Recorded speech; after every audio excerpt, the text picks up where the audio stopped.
Ever wonder how some people always seem curious and full of new ideas? Curiosity doesn't have to be something that comes and goes. It's a skill you can cultivate every day with a few simple habits.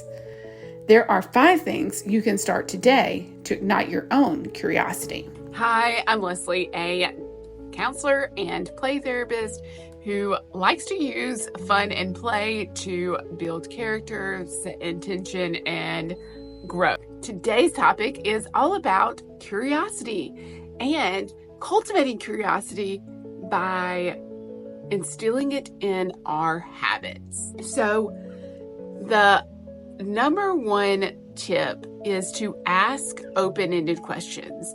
As a counselor and therapist, this is actually one of the top tools that they teach us when we go through our master's classes. And that is to ask open-ended questions. And it's not simply just an open-ended question like, hey, how was your day? It's being very specific and intentional about how you ask the question and focusing in on the specifics that you want to know, because the more specific you can make the question, the easier it is going to be for the person who is responding to the question. So instead of, how was your day? You might say, what was something interesting that you did today? Or what is something new that you learned today? Or what was something that made you laugh today? Being very specific about how you open the question. Another tip that you want to do is also ask open-ended questions let's back up. Those questions are specific for conversations you're having with one another. But in addition to open-ended questions with one another, you also need to have open-ended questions for yourself when you're reflecting on things. So when something is happening, you want to ask specific questions about something that you're doing. Like, is me drinking water every day helping? If I'm not doing it, what's keeping me back from drinking water? Be very specific about what type of reflection that you want answered. And another one is going to be ask open questions about your space. Like, how does this need to be organized? So I could say, how does my kitchen need to be organized?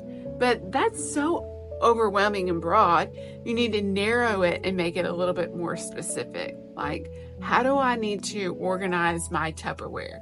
Do I need to stack all of the circle items together? Do I need to stack all of the square and rectangular items together? How can this be done? And that's going to get you an easier way to get to where you want to be. And you're adding curiosity into it, believe it or not.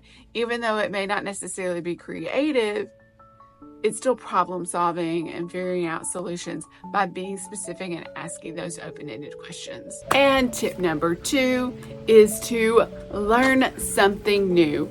I'm constantly learning new things. Like when I taught Molly how to sit and stay, and we went through dog training together so that she could be a therapy dog in my school.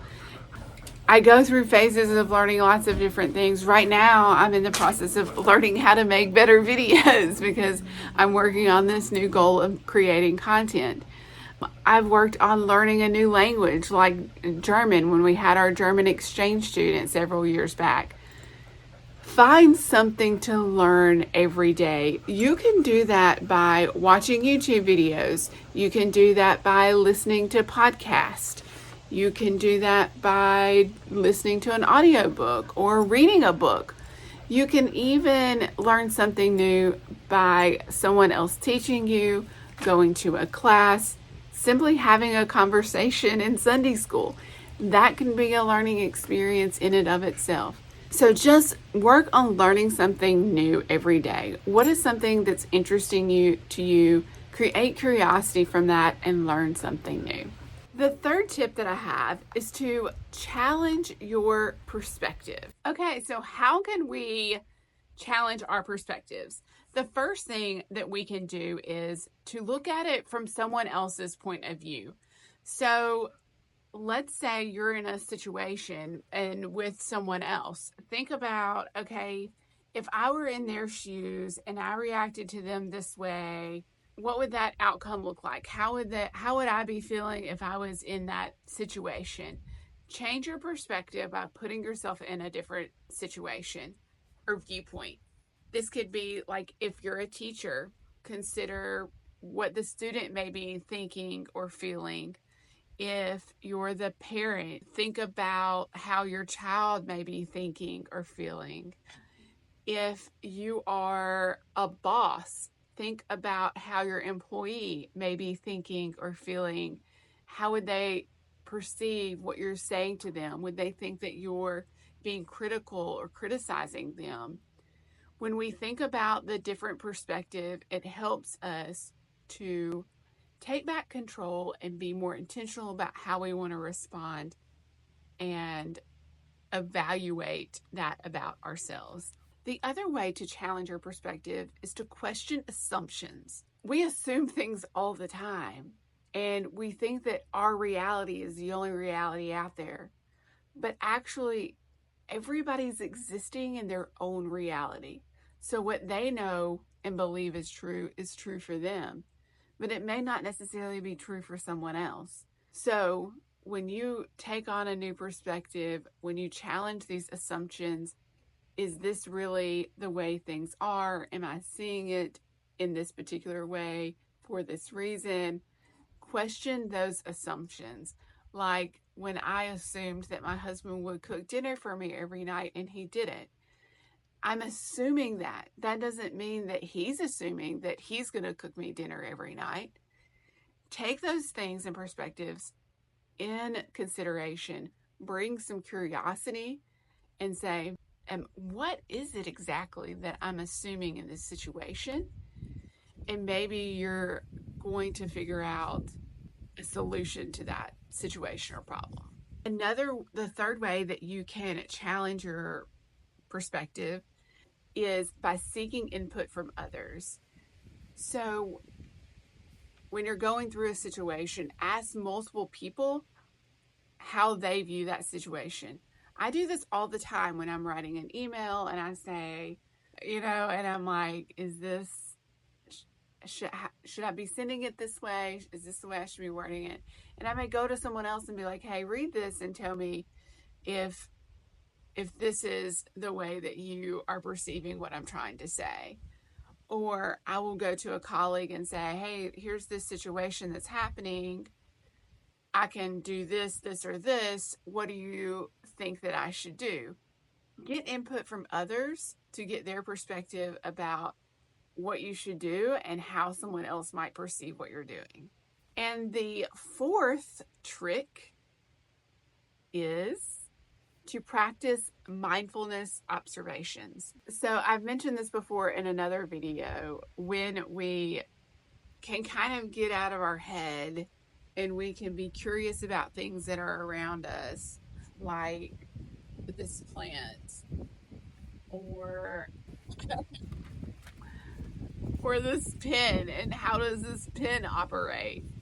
When we can become curious, we can discover new things, and we can get it out of our head and focus on that particular thing and not all the thousands of other things that happen to go through our mind.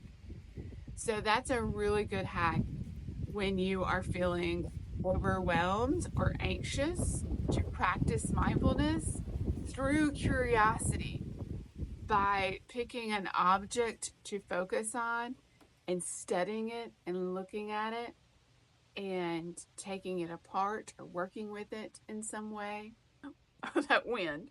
Okay. The fifth trick is to engage in creative activities. When we can engage in creative activities, it's very similar to this mindfulness aspect. By focusing on maybe playing the piano or practicing the guitar, musical instruments, or doing art or doing theater, all these different avenues that you can go through in a creative expression are very mindful. And actually, one of the things I keep repeating to myself is rhythms are regulating. So rhythms, repetition, anything that repeats itself is regulating to us. It helps us to be a little bit more centered. It's human nature, but it's not just human nature, it's all nature. Like in everything around us, there is something that is repeating over and over again. Like even if you think about the growth of a tree and the circles in the growth of the tree, every year there's a new little circle that is formed. It's repeating itself. So for us, when we are out of whack, going crazy, emotional, anxiety ridden, it could be sadness, it could be grief, whatever extreme emotion we may be having. If we choose to do something that is rhythmic, is repetitive, it helps us to regulate our emotions and come back to our present moment. So indulge in something that is creative, some type of creative practice, some way that where you focus on something so much that your mind almost disappears and you lose track of time. That is something that can be very, very helpful in regulating you. And also movement, dance, and that kind of creative expression as well can be very helpful. Even just going for a gentle walk can be very regulating, just because the movements of your feet back and forth can be very regulating. And even though it may not necessarily be creative, you can create a creative process and become curious about how you walk by how fast you walk, how slow you walk, if you're jogging or skipping or walking backwards, whatever the case may be. So I hope that these 5 tricks will help you to incorporate and create new habits for yourself about cultivating curiosity in your life. And if you would like some daily inspiration on these topics, you can join my free community. It is through Discord, and I'll be sending a daily affirmation or journal prompt or experimental activity, several different things, whatever I'm thinking of or inspired by for that particular month. You can get on there. It is completely free. And if you want to join more, I will have other options of extension for that as well. But come join me on there and go master your next moment.